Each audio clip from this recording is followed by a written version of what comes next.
The Remarkable People Podcast. Check it out.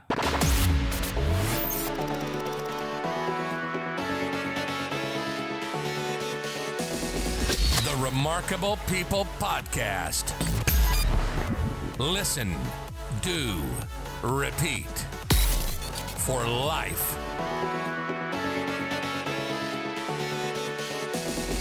The Remarkable People Podcast. Hello, friends. Welcome to this week's episode of the Remarkable People Podcast. Today, we have with us Kohila Sivas. Kohila, thank you for being here today. Thank you. Thank you for having me. Oh, I can't wait for this episode. You and I have spoke a couple times, but for our listeners around the world, whether this is their first experience with the Remarkable People Podcast or they've been with us all 13 seasons and 8 years, when they listen to your episode today, we're going to go through your story and what you're passionate about. But if you guarantee them one thing that they can take and apply to their lives that they'll learn from your story, what is that? It is that you own your narratives. So you own your brain. It doesn't own you. Awesome. Let me ask you a question. In our lives, everything that happens to us, good, bad, ugly, pretty, and pretty ugly, all that makes us who we are today. So for you to come to the known decision and conscious choice that you own your life and your brain doesn't own you, how did you get there? What happened in your life to bring you to this place? So at the age of 12, I decided to end my life. So the days leading to that decision to end my life, I had a friend, a very good friend. That was my mind, my brain was always been there for me. I was a very quiet child. So I moved to Canada when I was little. So not knowing the language, I muted. So the only person I was talking to very deeply was my brain. We had a lot of conversations. So leading up to that, when I was 12, my brain told me all the reasons why I shouldn't live. And it was very compelling. It was very good. All the facts lined up. And that's why I ended up doing what I did, when I was 12. So after surviving that and waking up the next day, the same brain talked to me again, but at that time it didn't talk the way it talked to me the day before. It was giving me reason why what I did was wrong. It betrayed me. Over one day it betrayed me over a big decision of my life, right? So that was the day I started realizing how powerful the stories can be made, and the stories can be validated by your own brain and then betray you the next day and tell you the opposite of all of that. So from then on, I said, I'm going to work with this because I can actually write what it says to me. It doesn't have to be I don't have to listen to what it tells me. And at 12 years old, you want every human on the planet to have a great life. But the reality is we all have things that happen to us and some are terrible. But for an adult to consider suicide, that's a permanent solution for a temporary situation. But at 12 years old, for a child to think about suicide, that's like things are either typically very bleak or they've had some kind of evil planted in their brain to make them think that way. What got you at 12 years old to be contemplating suicide? What seeds were planted in your brain to have it deceive you? I don't know if it was that. I just didn't feel I wasn't fitting into the world because, as I said, I moved to Canada when I was 6. So different culture, different country, different language. So I was learning that. So I decided to mute myself. So I became very silent at school. But also my dad became an alcoholic during that time as well. So my house wasn't that pleasant to be. So I had school that wasn't working out for me. At home, it wasn't working out for me. So it's like two places where most kids feel safe are out of my control. I have no control over it. So basically, I'm just living through things that I cannot find solutions to. So only way I can find solution is whatever I had the discussion with my brain. And that's what it came down to, that maybe you shouldn't be here. Yeah. Now, once this happened, did anybody find out about your suicide attempt, or was this still everything within you? No, I had counselors. I had at school, they know my parents. I don't know about my dad, but my mom definitely know about it. And I don't speak about it much because after surviving that, my attitude toward everything shifted actually. So I do believe that it was a gift that was given to me. And whatever work I do now revolves around everything that was given to me on that day. Awesome. So people listening, they might be in the place where Satan, evil's in their head, trying to convince them to commit suicide and their life. And that's the worst advice possible, because God loves you. And if you're here, there's a distinct purpose for your life. All the bad comes from the evil and all the good comes from God.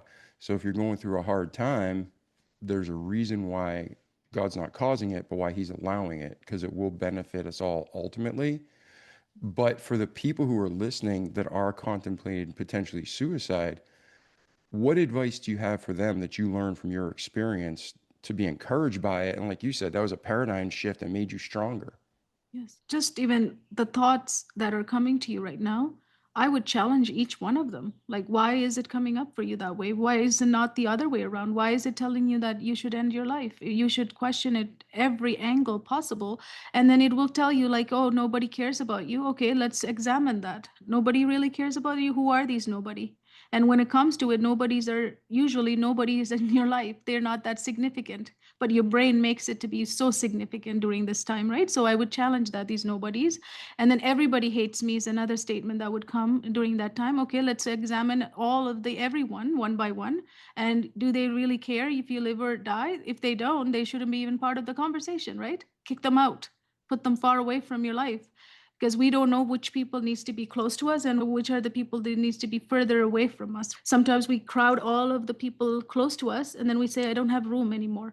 I don't see the purpose, because we allowed them to be close to us. We have the ability to move them away from us. Now in my life, any toxic people are away from us. Any toxic news are away from me. I don't want to enter. It doesn't enter me. It's in my willpower to allow it to enter or not. We live in a way, and we are taught by the education system and everything, that we don't have control over our brain. But that's not true. You have ultimate control over your brain. And you can ask question in every angle possible. So if you're thinking that, I would challenge everything that your brain is telling you, and you will find so much clarity, and you would go, you know what? My brain is screwing up with me. I can't listen to you. You'll be like a lawyer. You'll be like, yeah, become a lawyer and ask lots of questions and verify me. So tell me why it told me my mom never would care about it if I lived or not. And the next day it told me that your mom loves you. Why would you do such a thing like that? So how can you flip like that? First day you told me my mom would never care. The next day you're telling me my mom is devastated. Why didn't you tell me that day before? So it's the same brain, same person, same everything. Only thing it changed was my near-death experience. That was the only thing that changed in 2 days. So don't listen to your brain. That's my advice. Don't listen to it. Yeah, and there's so much to this, right? Because you have the instincts that God puts in us, you get the Holy Ghost, you got things can like influence you negatively. Thoughts can be put in your head. I had a good friend of mine tell me one time, he said, what are the voices telling you? And I'm like, you suck, you're no good, you're whatever. And he's, okay, you. And it's not saying I am. I'm like, no, it's saying you suck, you suck. He's like, that's somebody putting thoughts in your head. He's like, it's putting thoughts in your head, telling you who you are, like you said, trying to program you with lies. He's like, but that's not God. That's not even you. That's you, something or someone putting thoughts in your head that aren't true. And like you said, take control of your brain. How do you recommend when you deal with people? Is this the focus of your work now? Or what is, That's bring just us through one part that of it. point in your life to today? So the one part is, I call it talk to your brain. That's one of my ways of helping people to talk to it. And we name it. I even name my brain. I have, so I can dissociate it from it, because sometimes it takes over so much that it becomes like your identity. But if you name it, you can separate it. So you just ask, what are you doing right now? What are you telling me? So it's almost like you're talking to another person. So the conversation becomes between two people. So it's very powerful. I know it may sound silly to name your brain, but if so you start doing it, it actually is amazing how much you can, the dissociation part of it, right? It makes a big deal. Yeah, no, I think that's great. I think that's very actually a great method. So let's do this. We're going to take a quick commercial break, 30 to 60 seconds, and we're going to be back with Kohila. And Kohila, after the short break, can you give us steps for us to just try this? 1, 2, 3, whatever it is, to start reprogramming our brains? Yes, absolutely. Thank you. Absolutely. Great. Thank you. So, ladies and gentlemen, enjoy this quick, brief, but a powerful and money saving affiliate offer, and we'll be right back. To celebrate our newest launch, Rev 7, I'm bringing you an amazing introductory offer, plus an exclusive overstock sale that you're not going to want to miss. Rev 7 is our premium energy drink that tastes great and gives you energy all day with no jitters and no crashes. That's because there's no sugar and no caffeine. I'm so sure you're going to love Rev 7 that for a limited time you can try our 3-pack absolutely free. Or check out our Percale bed sheets. I can't believe I'm even going to say this. Every color, every style, every size, only $29.88. So go to mypillow.com or call the number on your screen. Use your promo code to save 20% on our Rev 7 12-packs or try our introductory 3-pack absolutely free. And our Percale bed sheets, all sizes only $29.88, even the queens and kings. Inventory is extremely limited, so order now. All right, welcome back. So Kohila, talk to us. We're having repeat thoughts. I'm 49. There's thoughts I've struggled with my whole life. Our listeners have struggles. What are some of the steps that work for you, that work for the people you deal with, that you recommend our listeners try? The first step is to come home to yourself. So that home is here, not your real home, like your home that you live in, the physical environment. The home is here, right here. And a lot of the time in this body, we're not here anymore. We have come out of this body and we're always listening to others, other things, the chaos of the world. We're so consumed by it that we forget this body. So how do you come home to yourself? That starts with, first, simplest thing that we've been granted is the breath. We forgot how to breathe. I know we all breathe, but we are not breathing deep enough. You need to slow down and you need to breathe. And you need to breathe so that you can reach the deepest part of your soul. And that is so important. Then when you're breathing, you can bring yourself to now and here. I always talk about, because we're so consumed, what we do is we think about our past and beat ourselves about the past, or we think about our future, but not allowing it to be beautiful, but we project our past and then think about our future. So pretty much we're recreating our future with all the crap that we got from the past, right? So then what happens is we're so busy all over the place. We're not here and now. So you need to be here and now. So that's a conscious work, right? It's not just unconsciously you can do it. So the breathing allows you to bring yourself as well, but then your thoughts, you have to, okay, why am I visiting this old crap story again and again? What am I doing by revisiting this again and again? It makes me feel very bad and I feel shit afterward, but I keep going to it. Why? So that is a challenge you have to ask your brain. Why do you want me to replay this story again and again? What are you trying to teach me? That this is very hard. But if you start doing that, you'll know, you know what? It's not that bad. My brain's just being in a loop. I need to cut this loop out. Okay, what are some of the lessons I can take from it? Okay, for example, you may think that relationship you ended is so bad, but then you go back to it every time thinking about it. Why did I end this? I should have done this. I should have said this. I shouldn't have done that. Should have, could have, would have, all of these things we do it, right? All the time. Instead, what is 1 or 2 lessons I can take from it? Can I cut that loop of that story out from myself? Can I cut it? Yes, you can. It absolutely is in your hand. Your brain doesn't own that loop. You own it. You are allowing it to it. So consciously, can you cut it out by taking the lesson and just let that go? And this will happen consciously as many times as possible until you can just say, you know what, I'm done with you. Don't even take me back to that story. We're not going there. And you talk to it. Like sometimes you have to be compassionate with your brain. Sometimes you have to be very strict with your brain and say, we're done with that story. Do not remind me of it. That's it.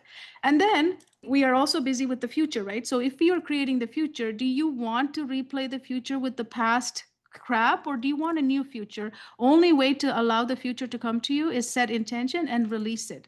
You cannot hold on to it and say, I'm going to produce my future. You don't have control over future. None of us do. Only person who created have the control of your future. Otherwise, we'll all be so smart. Even the AIs don't have it. They can just predict it. We can all predict it, but we don't have any control over it. So why don't we just bless it and release it? It's available to you. So those 2 things allows you to be here and now. And that, when you're able to do, that's the state called flow. So in flow, you can focus. In focus, you can create anything. And that includes your life. And that includes people who are bothering you, things who are annoying you, things that are pissing you off. You have the ability to move them further and further away from your life. I call that sacred circle. So when you form a sacred circle, you put yourself in the middle and you draw a boundary. In that boundary, nobody comes. Nobody can enter that. Not even your kids, not even your wife or daughter, or anybody cannot enter it. Only person that's allowed is God, if you believe in it, or universe. Whoever you believe, they can come. Outside of that, you draw more circles. Each of those circles, you put the people that can be close to you, and you move people who are not supposed to be close to you away as further as possible. So if there's somebody's toxic, you're not going to let them sit here, because that toxic is going to drive you to do whatever you need to do, including thinking I should end my life, right? But if you're able to move those people further away, then they don't have any control over you. And you might think they have control over me. No, they don't. Nobody does. We're the only one who are in control of everything. We think somebody else is doing things to us. No, they're not. The only way they're doing something to you is you allowed them to. Yeah, that's super wise. And again, people have different worldviews, but it doesn't matter what your worldview is. Gravity's gravity. Facts are facts. And what you're describing, the Bible has many verses on the topic. It says, commit thy works unto the Lord, and thy thoughts shall be established. And you're saying you're taking these intentional actions, the works, to reprogram and rewire your brain healthy. So I really appreciate that and agree with it, because it lines up with the scripture, it seems. Yes. Beautiful. Yes. And again, you can even do the physical movement. Like if you're here so many times, think about your life. Why is it not moving forward? Because you're caught up so much in the past and the future, except only place we can create anything is here. How many of your hours are spent in the now and here state versus in the past and the future, which are both not in our hands? They're not anything we can do about it. But we spend quite a bit of, and our brain is so wired for that. And it loves to create all sorts of stories, right? And feed us with it. Yes. So don't allow it. Bring it here and now and say, let's go to work. Let's learn. Let's live. Let's lead ourselves and others. Then that consciousness will always keep moving you forward. So that's why I always say learning and living and leading can only happen in now and here. And if we're not now and here, where are you? That's the question. Yeah. And when it comes to all of this, where do you normally start with someone? Because some people, they're so programmed with the negativity, they don't even realize it's there.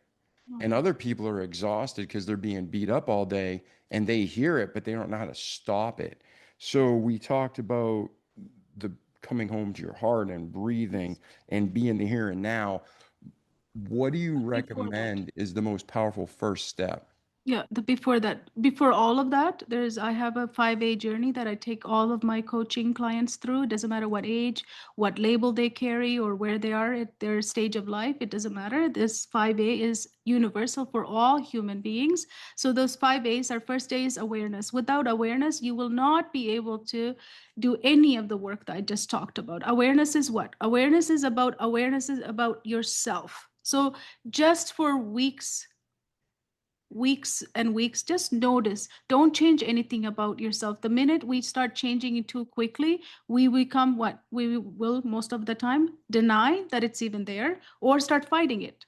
Our brain is wired that way. It will start fighting it. No, I'm not like that. No, I don't do that. So we don't want to get into that match at all. So what we want to do is simply notice, what are the loops that are keep playing in my life? What am I keep thinking about? I know it sounds so simple, but just try it for a week and see how many things you notice about yourself.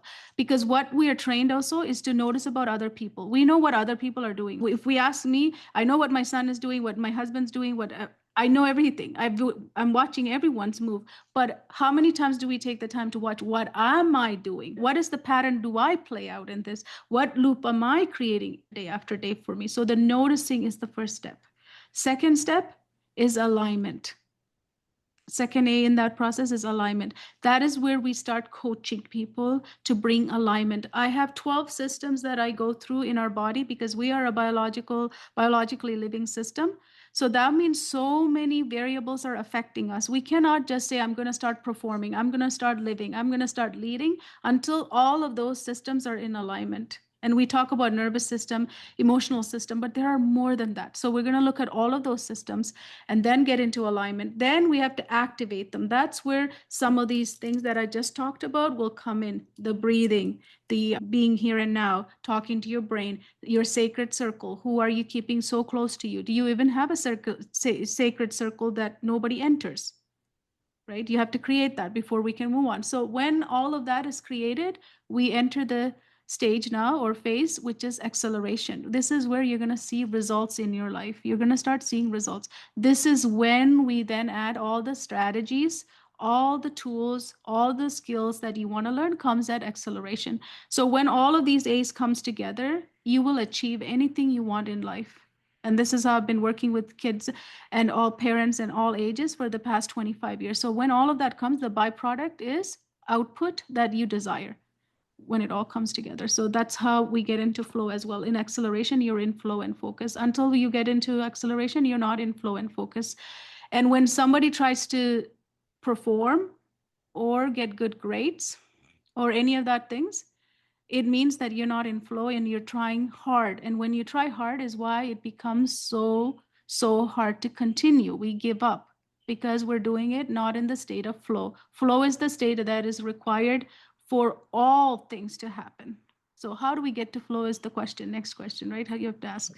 Yeah, actually, let's do this. So many people define flow, and the concept's pretty similar. Yeah. But there are differences I've noticed when I'm talking to people. So how do you define the state of flow? Peace. There's nothing that bothers you. Nothing. So when people come around me and people who I've coached, they say, I found this peace. And if you try to ask them to explain, it's just peace. Nothing is going to change your world at all because you know your sacred circle, you know where to put that information at how far the distance has to be. So you just put it there and it just becomes another variable that entered your life. It's not going to make or break your life. It doesn't change anything. So there's a harmony to it. There's a rhythm to it. And then you start looking at the world from a different lens. So flow is a place where peace is met. And then when peace is there, things start making sense in a different ways, right? Because when peace is not there is when we are actually in chaos, everything starts making us feel unsettled. Yeah, now let me ask you another question. I don't want to get off topic, but I believe this is right on. So you have the consciousness where we're awake, we're having thoughts, we're talking about taking control and reprogramming ourselves, and we want to achieve that state of flow. We want to achieve that peace. But then there's that in between when we're sleeping. And a lot of people, such as myself, we want to call them bad dreams, nightmares. It's almost like tormenting. Yes. How do you interpret that? Is that, again, our mind attacking us? Is that outside influences? Is that unresolved behavior? How do you interpret? Because I would love to go to sleep and have sweet dreams and peace and wake up refreshed. But many times, I know our listeners and myself, we have tormenting dreams. So how do you, one, define those? Like, where do you think they stem from? And two, how do you attack those? Because you're unconscious, right? Yes. I think dreams come from thoughts that have not been resolved within us, right? And sometimes it also could come from things that we're consuming. Like last night, like 2 days ago, I had a dream that my son is being kidnapped, right? But a day before, I watched a video how some people park their car so close to another car, and then you try to get your key out of your handbag as a woman, and then their car is so parked close. So then you try to waste a little bit of time finding the key, and then before you know it, they open the door and they grab you into their car and they kidnap you. So I watched that video. And then I went to bed the next few days after. My brain is processing with that. And then I had a dream that my son was kidnapped. Yeah. And And that I makes didn't, sense because the Bible talks about how the dream cometh through a multitude of business, like yeah. the things we do during the day, and it comes, you can Yeah, have a so there dream. is that unfinished thought I think I had in mind. Also, probably I was thinking, oh yeah, next time I should never park like that. I should park away as a woman myself, thinking that maybe I was deciding that. Then I called my son and I said, had this dream, it was weird. And he said, what happened? Did you find me? I said, no, I didn't end up finishing it. I woke up in such a terror, like I was like panicking. I woke up because some dreams, like you say, wake you up in such a bad state, right? So I think for me, a lot of people interpret dreams, right? There are people who have such a profound systems where they say, if you dream about snake, it's this way. If you dream about this, it's that, right? I don't have any of that. I think most importantly, when you wake up, you're having those dreams, you haven't completely went to bed properly. So I would exercise that breathing technique that I was talking about before going to bed so that you find peace before you go to bed, not getting the dreams at all. So usually I don't get dreams like that. Like I'm pretty good sleeper, right? But I do wake up at 3 a.m. That's been my schedule for the last maybe 15, 16 years. I love to wake up at 3 a.m. That's my time to focus. So if you're That working just with a client and you're saying, they're saying, yeah, I just keep having these nightmares over and over again, then you're going to identify the root cause and then causes. address it. But to avoid it, you're saying, get into that sleep, that peaceful place before you go to sleep to clear the cache of the mind. Exactly. Yes. Yes. Lots. Talk to your mind too at that point too. Why is this happening again and again? And then you will see a big difference. I know the breathing technique that I've just talked about, inhaling for 4, I didn't share it, but you can change it up anytime, any way you want. But inhale for 4, hold for 4, and then exhale for 8. That releases all the stress longer. And then hold it at the bottom without breathing for another 4. And if you do 4 of those or 5 of those rounds, you will sleep like a baby. Yeah, I think they call it the Navy SEALs. I think, I There's don't so know many if they variations. created it. It's been around for years, but they popularized it, box breathing, right? Is Yeah, that there's what you're? box breathing. No, I changed it to slightly different, but yeah, it is. Eight is 8. I don't think it's 4 4 4 4 is Yeah, and usually. you did 8 on the exhale, which, yeah, I like that because exhaling, you can always seem to do more. But that's where I'm releasing everything. I'm usually telling my body, okay, let go of that shit, the stuff you've been thinking about. Let go of those shoulders that you've been carrying up into your ears. Let go everything. Like I always tell people when I'm leading them, you got to let go everything and find it. Sometimes we keep it in our shoulders, sometimes it's in the lower back. Let's release all the stress and tension that you've been carrying it all day. So can we release that? So then it's exhale through the mouth, right? For 8. So the longer you do it and remember to talk about all of those things to yourself, that makes a big difference. We're not just exhaling, we're thinking, where can I release? Like my knee hurts. Okay, I need to release the tension I've been putting on into my knees, like that. Okay, awesome. So now we've been jumping around because of me, so thank you for your Oh, no patience. problem. So now you're working with someone, you're helping them to identify where does it go from there? Because we got through to the step 4, acceleration. What was the step 5? Achievement. They're achieving. They're in their achievement. They're enjoying their, that's the output they're going to have. It's a beautiful way of watching. But one of the things that in my program I do not push is that I don't allow myself to become their awareness. They have to be aware.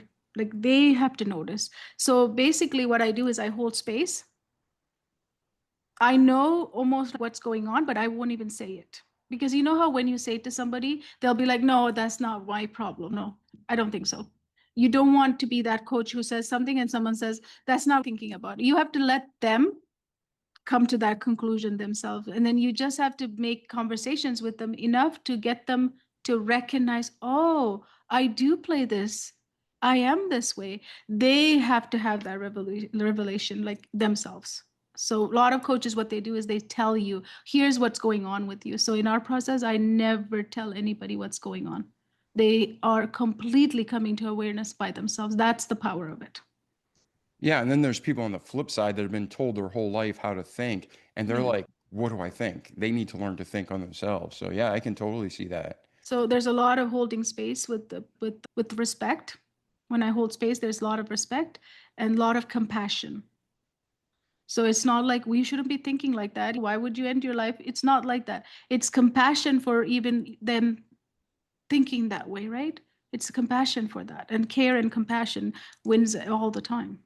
Yeah. Every single human I know that at some point commit suicide or tried to commit suicide. Think about it. Yeah. Yeah, they're so much happier now. Like it seems like at that point, oh, life's over. It's just painful. It's terrible. And yet that's just Satan messing with our heads, trying to fill us with lies. Every single person I know who's come through the other side, they have a better, more fruitful life than ever. And they're happy they didn't make that dumb mistake, that same trick in them. And I can see we can all be tricked and deceived. I'm not putting someone down for having the thoughts. But what I am urging you is don't believe the lies. There's No. so much life and goodness that God has for you. Yeah. Yeah. Just challenge it. Just challenge it. Just notice it and challenge it. Why is that thought coming for you? Because of what? Somebody else did something to you? Something is happening that's not in your control. Most of the time we think to end our life is when things are not in our control. So then look at, why is it not in your control? Are you allowing that to be not in your control, or somebody's taking that control? Now, if you say somebody's taking it, I would challenge that, because only way somebody can take your control is if you're allowing it. Nobody can take your control unless you don't allow it, right? So that's the empowerment part behind all of this, is knowing that you ultimately have anyone taking anything from you, right? You ultimately have the key, not anyone else. So when that comes to your hand, when that empowerment is in your hand, you can then think about the thoughts that are coming to you. Yeah. So, ladies and gentlemen, we are here today with Kohila Sivas. And between your birth and today, is there anything we miss? You've given us so much great information, a new way to look at some things we might have been just running with society that's not helping us, just keeping us in the same loop. But Kohila, is there anything that we missed through your life before we transition to where you are today and where you're heading next? I think I want to talk about school and the training of the school, how it has trained all of us. So the school was built on the assumption that we would all come into the school, sit in the classroom, and we will be all ready to learn, which means in the state of flow. Learning is a state that we have to get into. We don't have a switch that we just turn it on and say, okay, I'm ready to learn.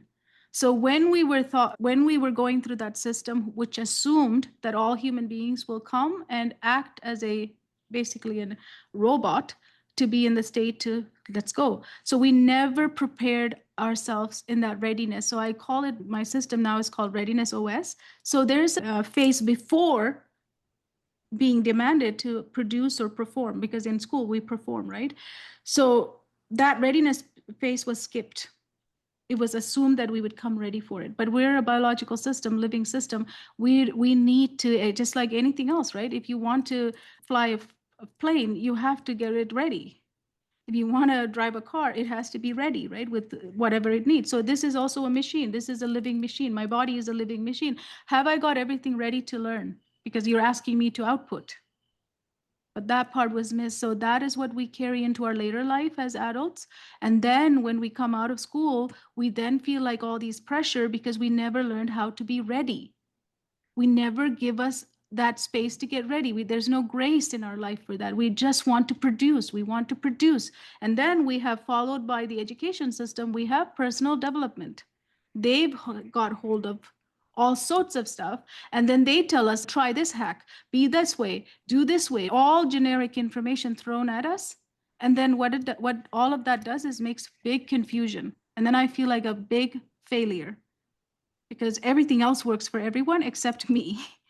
That's what we get into. So that is a big part of a lot of this conversation that comes upon, and why you might even think to end your life, or I'm a loser, or my life sucks. All of those things comes because we were set up that way to think performance just comes on demand. No, it doesn't. Performance needs readiness. Then you perform because you gave yourself time to get ready.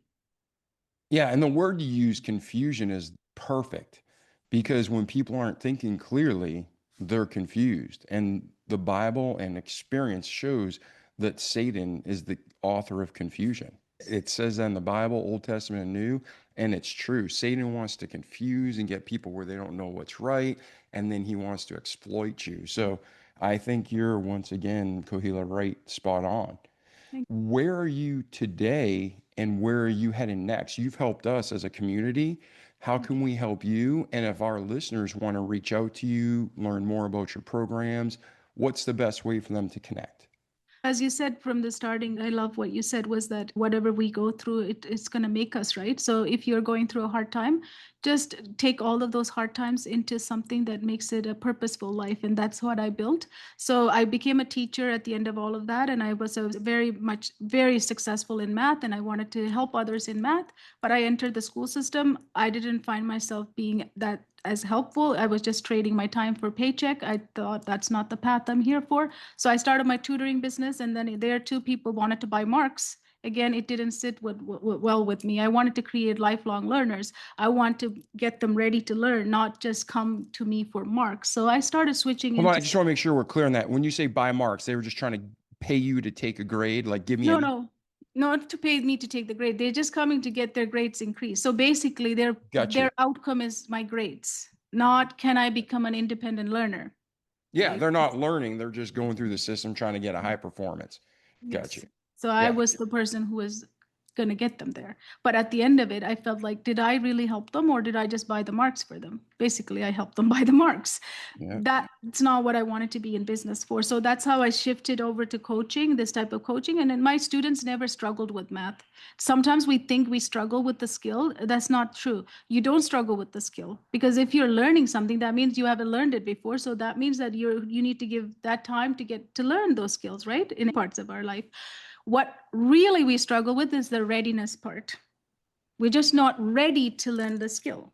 So skill looks like what we're struggling with. It's not, it's the readiness piece. So over and over again for the past 25 years, I proved that with thousands of people. It is not the skill. It is not because you're stupid. It is not because you're not intelligent. It is not because you're not born with the smart genes or anything like that. It's because you don't know how to get into the state of readiness. So when I get them into the readiness, results become byproduct. So when I could get them into acceleration, they can learn anything in life. Every human can learn anything in their life if they know how to get into acceleration, which is the state of flow and focus. So that's what I was working with lots of families with all labels. Now we have so much, our culture has become everything. If we suffer with something, there's a label to it, right? Labels are great because it puts us in a category, but what happens after the label? You still have to figure out how does your system work? How do you work? How do you learn? How do you produce? So again, I actually don't look at any humans through labels. They're great to have, but it doesn't do anything. Still, you have to go back to the soul print here. You have to understand who's behind all those labels. So I've been doing that for 25 years, but for the past 5.5 years, I started training other people because I had a demand for what I was doing and I can't clone myself at that time.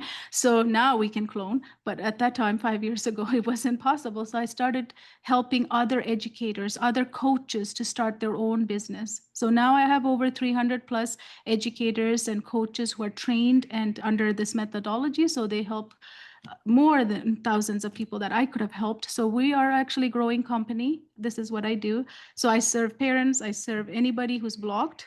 We call it blocks to flow. So if you feel like you're blocked, we help you enter flow. Flow is where you can perform and produce and get results. And that is how you achieve in life, right? So that's one part. And the other part is I train others to become that. So if you want to start a business, that's how I can help you as well. And then together, all of this, what it leads to me is my purpose. My purpose that day, I was given the ability to think about my thoughts. It wasn't given to me by it wasn't just given to me because I was smart. It was because God gave me. That day when I woke up, God gave me a realization that your brain is in your hands. It's a powerful tool that you get to use the way you want it. So don't let it screw you. So that's how I started moving forward. So now that I created a movement, I want to serve 1.5 billion humans by 2035. And I want to end the human suffering because we're not here to suffer. We are made to suffer, and it can end the minute you learn how to get in from blocks to flow. Life Now, is yours. oh, sorry, say that last part again. No, I said life is yours to enjoy, not Yes. someone else to play with, right?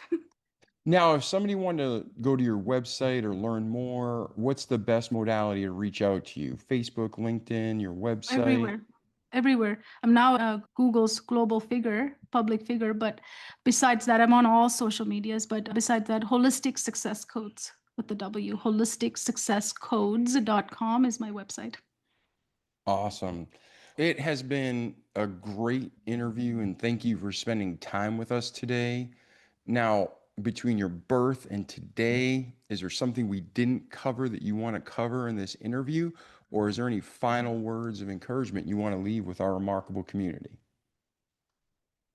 Yeah, do you have a sacred circle? My question to you is, do you have a sacred circle where you have a circle that you only live inside? No one can visit except God or universe or whoever you believe, they're allowed.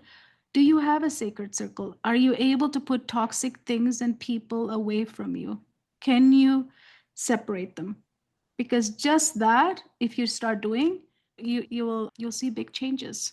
Because we allow things to happen to us and then we say it's happening to me, they're doing it to me. No, no one is allowed to do anything if you have a sacred circle. If you don't have it, draw one today and put yourself in the middle.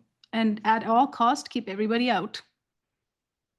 Yeah, no, I think that's great. Jesus, his model, he was with the Lord, and then he had the apostle. There was 12, but there were some apostles they call the inner circle, and then they had the other apostles, and then everyone else in the world.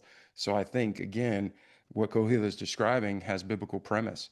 So Yes. Kohila, thank you so much for being with us today. Thank you. It's been enjoyable. I've learned a lot. And ladies and gentlemen, in the show notes, you can reach out. You can visit her website. You can look for more information, continue the conversation.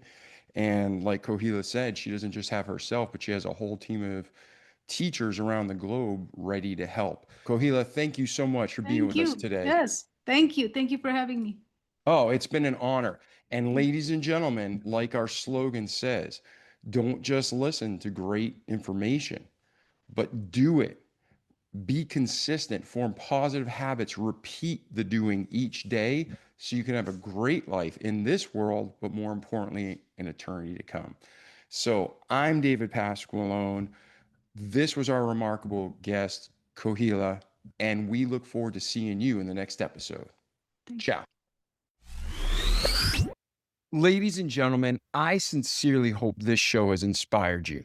The whole purpose of the Remarkable People podcast is to inspire you, to motivate you into action, to help you have an even better life, to overcome things you've not yet been able to overcome, or to grow to the next level that you never thought possible.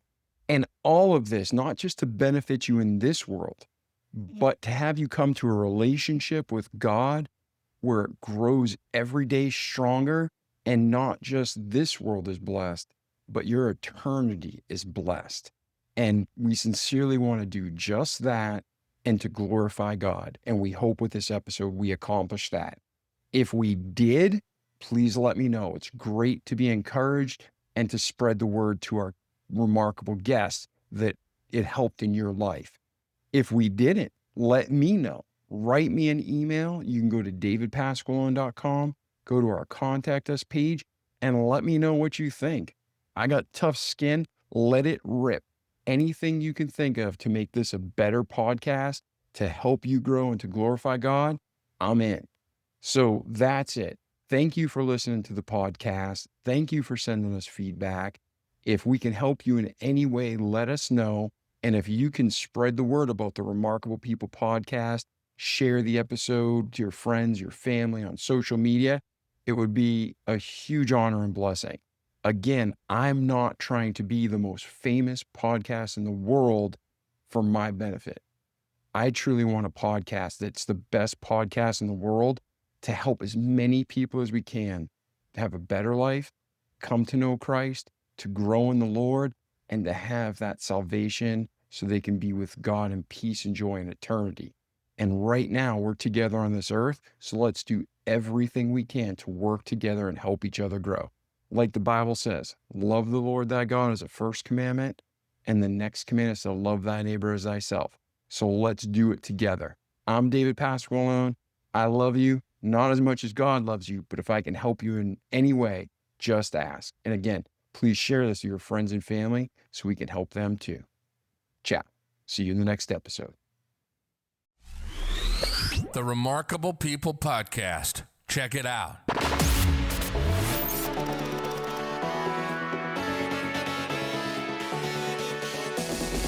The Remarkable People Podcast. Listen, do, repeat.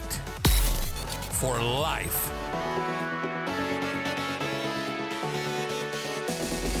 The Remarkable People Podcast.